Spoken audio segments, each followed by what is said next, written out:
in Greater Phoenix. We can tell our story differently. A new perspective. A different look. Greater Phoenix A to Z.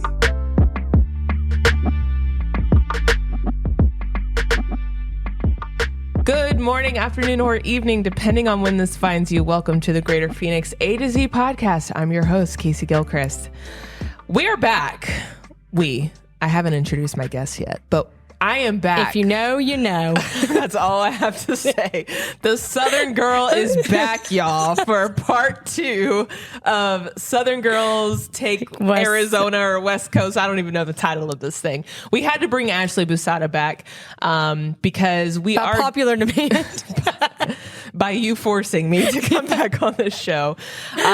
So for those of you who maybe missed the previous episode where Ashley, my colleague Ashley Busada, who works at GPEC here, came on, we did a Southern Girls Take West Coast, or a Southern Girls perspective on Arizona hot takes. And if you're not familiar with what a hot take is, the definition that I used previously is a hot take is a quickly produced, strongly worded, and often deliberately provocative or sensational opinion or reaction. So we could think of no one better than Ashley on the team to come and lend her opinion to the podcast on common Arizona hot takes.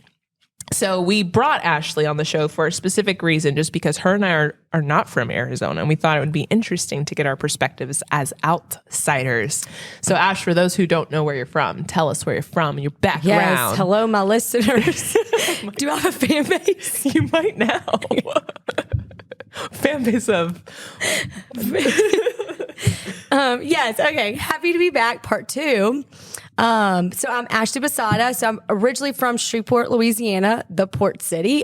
So for y'all that don't know, North Louisiana, and I moved out here 2 years ago to Phoenix to work at GPEC. So I came to Casey because we wanted to do the podcast together. I'm like, I think we should do something about Southern Girls Take on Arizona, the West Coast, like give our perspective of living here because it's very unique. It's very different. And for those listeners who this might be your first episode that you've ever listened to, I'm Casey Gilchrist. I'm originally from the state of Virginia, which, like we got into our previous podcast, the state of Virginia is the South. I accept her as being a Southerner. Yeah. I need some friends. I'm from Virginia Beach. It's on the southeast coast of the state, so I have a lot of Southern influences in my life. My dad grew up on a farm. He was one of 16 kids on a farm. He had to cut Southerner. Chicken heads. Yeah.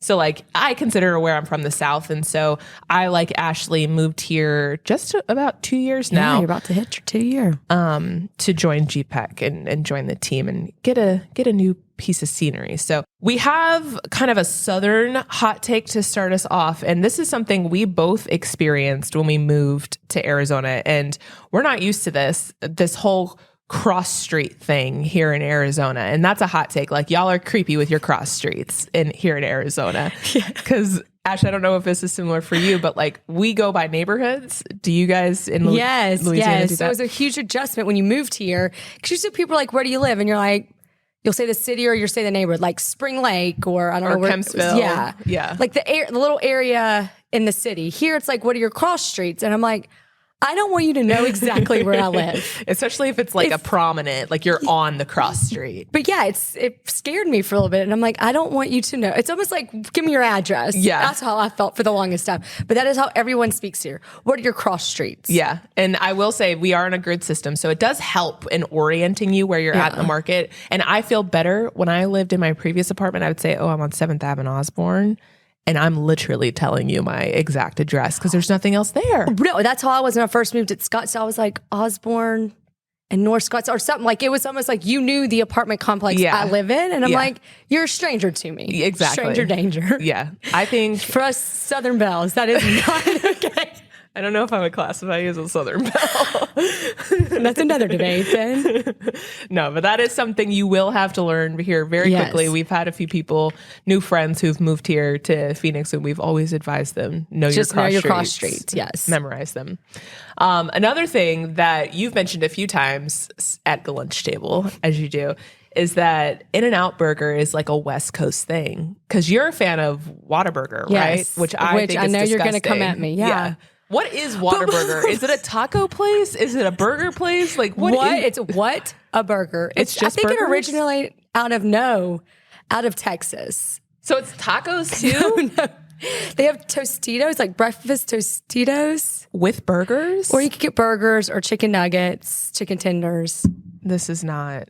Okay, no. but the issue is, what's the love for In-N-Out Burger? Where like if people are traveling from like Michigan or anywhere East Yeah. Coast stuff that doesn't have it, it's like they will make the extra trip to go to In-N-Out Burger every day they're here. And I was just trying to understand. No, that's a fair point because when I traveled to Dallas for the first time, Dallas is like chain city. They had an In-N-Out. That is true. And I went out of my way to go to In-N-Out and I was extremely disappointed. Yeah. Because In-N-Out is not all that great. Yeah, their fries. They're The fries. terrible. Yes. They're like soggy and They're like a little hard. I don't know. no. The right answer to what's the best fast food burger is Five Guys. That is the I best feel like burger you're the only joint. person that would say. No, Five Guys is where it's at, man. The Cajun fries, they're crinkle cut, so they have more surface area for your ketchup. Like it's a proven fact. Like we don't even have to debate this, to be honest. Yeah. Okay. I've never eaten at Five Guys. You've Except- never eaten? I think I've gone there once at a college game. Like somebody's college campus, like Auburn or something, had Five Guys, and that was like our option to like grab something to eat. So do I remember? You need to go back. Give up this Whataburger or whatever it's called. I've never eaten Well, it's hard there. to find a Whataburger here. Okay, well, that might be So- an might be a indication as to how everyone else feels about Whataburger, to be honest. All right, so we received all these hot takes. I don't know if I mentioned this, but we received all these hot takes anonymously from, our colleagues, from strangers on the street. It's just a whole collection of different hot takes. And someone recently told me the suicide lanes on the 7s are actually really helpful.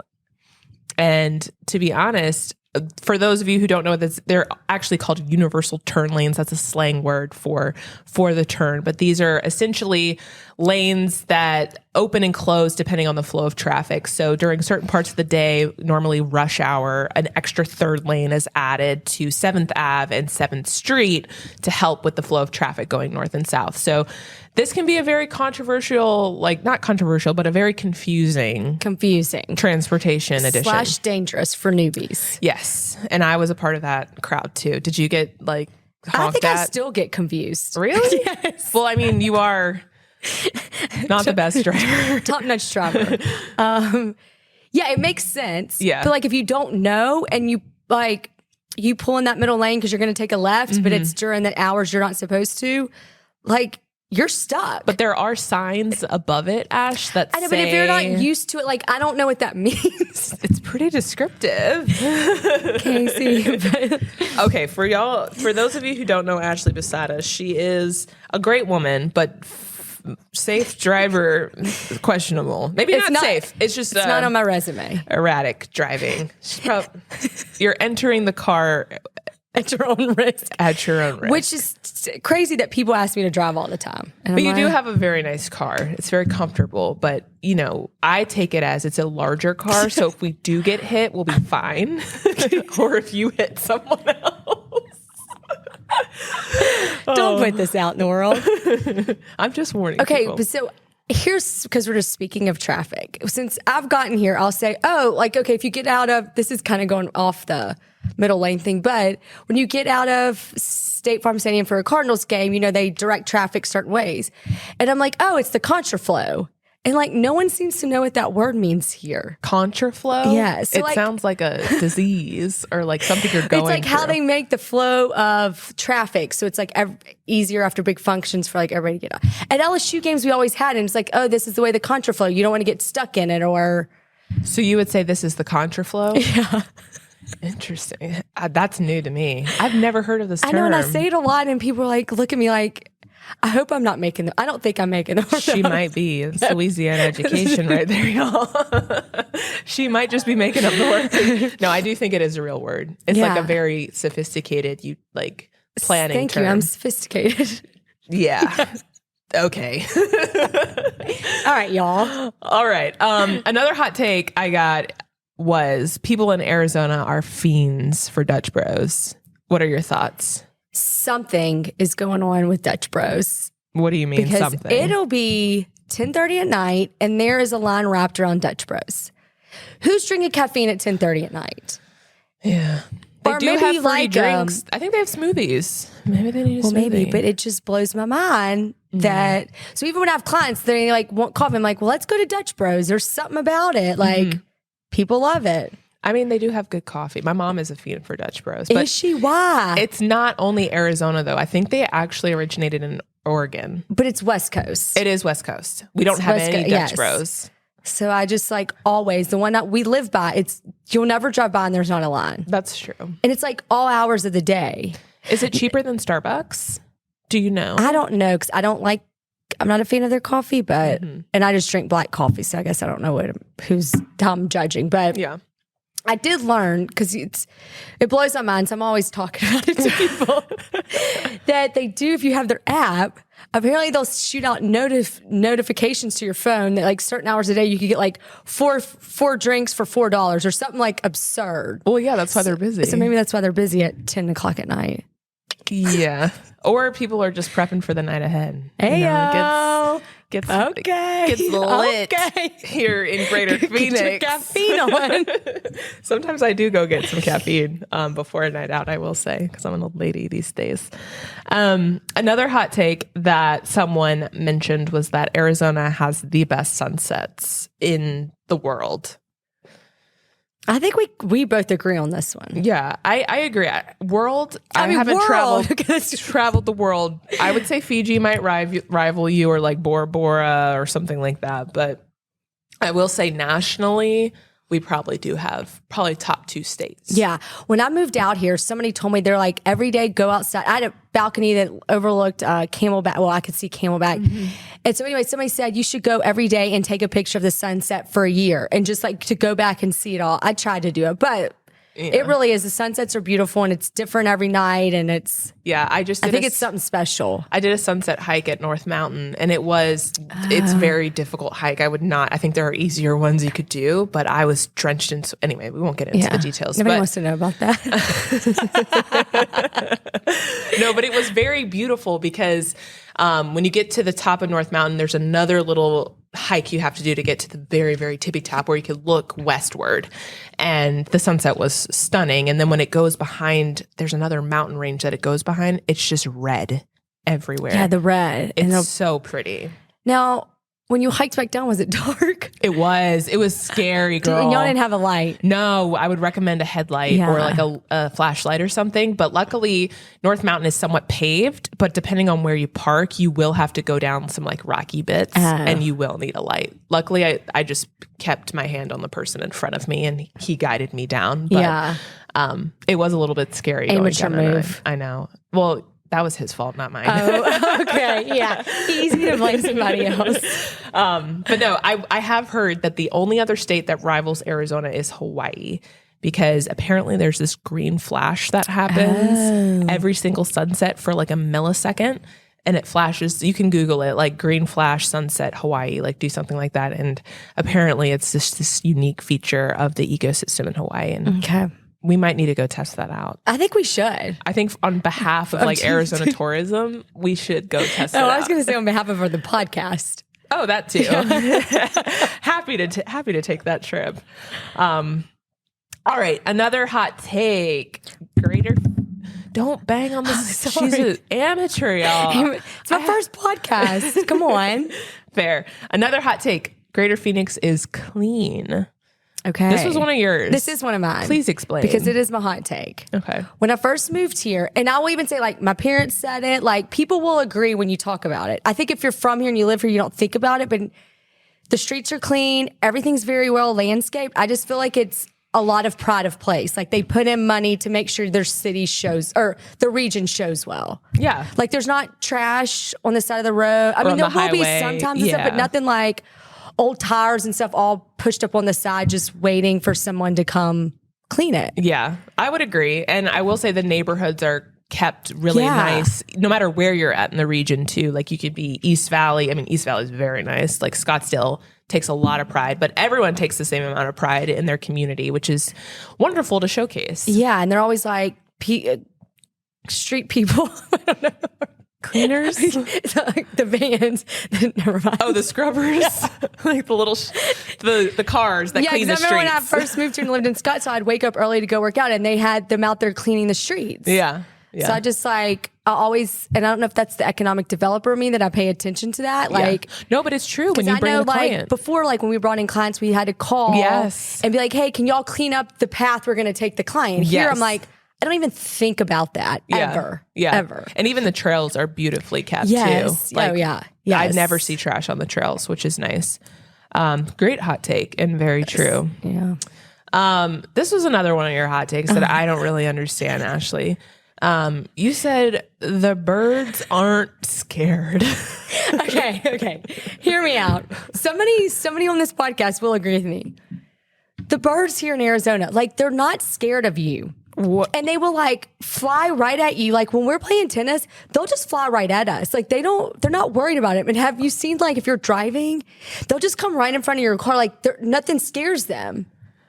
Like they have no fear. I mean, I will say at GPEC on one of our windows, and I don't know what direction it's facing, west or something, there was a dead bird that was just there for like at least 2 months. It was this poor little dead bird. He ran into the window, I bet. But listen, start paying attention. Start paying attention to birds that just like fly at you or just fly at your car. Don't get out of the way. Like they don't care. It's like their world. We're an inconvenience to them. I will say, remember we were at Lucy's that one time on 12th, and those birds. Our favorite. That is a great restaurant, but the birds love it too. Yeah, they're not scared. They come to your plate, and I'm like, that's why I thought about it, because I had my sister and brother-in-law in town, and we went to Lucy's, and they were like just chilling on our table and trying to eat off our plate. I'm like, no fear. No, maybe I need to learn to be an Arizona bird. Yeah, be bold. Be bold. I mean, well, maybe not. No, anyways. I got one. I don't know if we've already done this one. Greater Phoenix loves them some dive bars. Okay. And I don't think that came across negative, and that was not a negative thing. But like, you love some dive bars. No, because that's all I have to work with. Okay? But they're also unique too. I mean, they're charming. But I think Phoenix has a lot of dive bars, and then also their speakeasies. Like I think they have a big speakeasy scene that a lot of people would not realize was here. Are they truly speakeasies though? Okay, well, someone was debating this. This is a healthy debate. Someone was debating, and we can prove them wrong, but someone was saying they're not really speakeasies. Like they're just because speakeasies are supposed to be like, when I think of speakeasy, I think of like only a certain number of people know about this, and you have to have a password, and like, or you have to do a certain knock to open it. And the speakeasies that we go to, like, we just walk in. I think there's one in Phoenix that we went to for my birthday that one time, and you had to go into a phone booth and like dial something. That's a speakeasy. But some of these quote unquote speakeasies, you just walk in, like I need some mystery. I need some passwords. I need a password that changes every week. But also, I mean, I've gone to a few speakeasies outside of the state that have like a password type thing, but like that means nothing. But it gets but like everybody in the line has a password. But they change it every week, so you got to go on the Facebook. You got to get on the scene. Yeah, okay, you got to stay in the loop on everything that's going on with the restaurant. But I do think that there are a ton. Like if you just go on social media, there's some people's social media channels or profiles are only dedicated to speakeasies in Arizona. And that's what you're saying is that means it's not a speakeasy because it's known. Yeah. It's so hyped. Okay. Because everyone knows about the speakeasy at the Valentine, right? On 7th Ave. Everyone knows about that speakeasy. But would you call that But they call it a speakeasy. The 1912? Yeah. Oh. I wouldn't call that one. There's a door that's connected and they serve food from the Valentine. I know. That's what they call it. So maybe it's definition of a speakeasy. We need to clarify that. Somebody help your girls out. Yeah, and if there's speakeasies with passwords or secret knocks, or feel free to share it in the comments. Us. Yes, because I do miss that part. All right, everyone. Thank you for joining us for today's show. Hopefully you had some hot takes that you can take home to your friends and family. I will be back again with another episode of the Greater Phoenix A to Z podcast soon. I know that we have some really cool shows in the lineup, including Phoenix Food. I think we have a fashion one coming up and an architecture one, which I'm really excited about. So be sure to stay tuned. Do me and our guests a favor and be sure to subscribe to this podcast on your favorite podcast listening app. Also, if you would like, please rate us 5 stars. It does help, and leave a comment. Be sure to follow Ashley on social media. LinkedIn is probably the best place to find her and keep up with what she's up to. And to keep up with what's happening in Greater Phoenix, follow GPEC at Greater PHX on LinkedIn, Facebook, Instagram, YouTube, and I'm guessing it's called X. I still have to get with Marcom to figure out how to say that. I think it's X. So until next time, be safe and well. Cheers. Bye, y'all.